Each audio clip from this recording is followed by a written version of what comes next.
Trevor Horn is a very accomplished and respected musician, producer, business mogul in the dance music, pop music industry. He's made a lot of money. He's done a lot of things.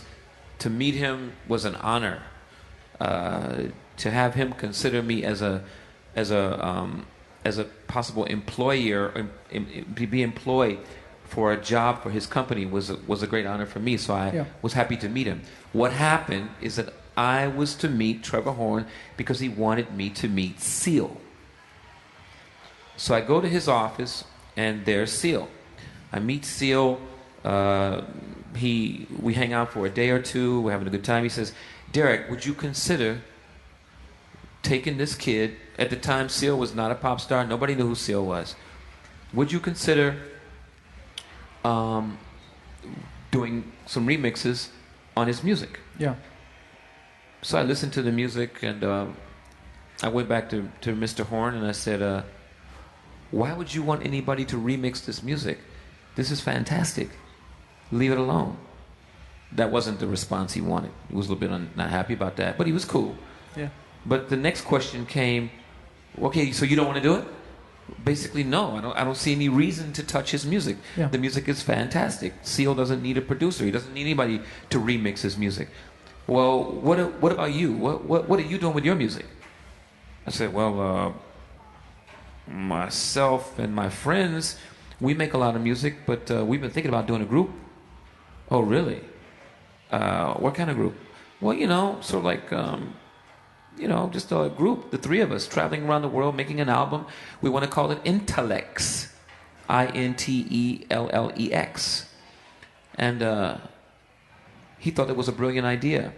So we went through the whole process of trying to get this thing off the ground, and we had all these meetings. It was wonderful. It looked like the whole project was going to happen.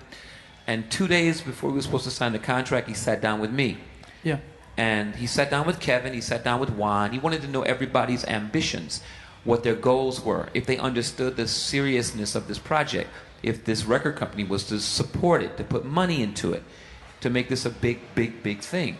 So finally he sits down with me, and he's smoking his joint. He's sitting at this big table like a big executive, "So, Derrick, what are you going to do if you end up on Top of the Pops?" Top of the Pops, anybody know what that is? It's a television show where you go on if your record is a number top 20 hit. You go on the show and you have to sing and dance and act like a fucking fool. Anyway, he said, "What would you do if the song became a chart hit and you had to go on Top of the Pops?" I said, "Well, I'm not really interested in going on Top of the Pops." I said, "It's not my thing." He said, "Really?" I said, "No." I said, KLF at the time, they didn't go on Top of the Pops. He said, "Yes, they did." He said, "And so did Kraftwerk." I said, "Really?" Now see, to say Kraftwerk went on Top of the Pops is fucking huge. That means that I've got to reconsider my thinking. So I said, "Really?" And I was very serious. I said, "Well, maybe I'll have to think about it."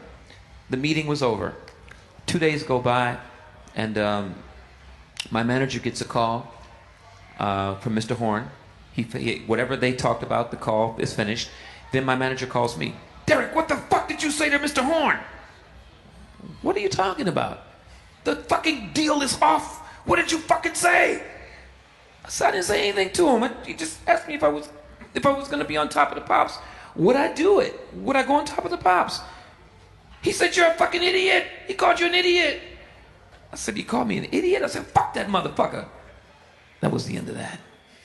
It's over.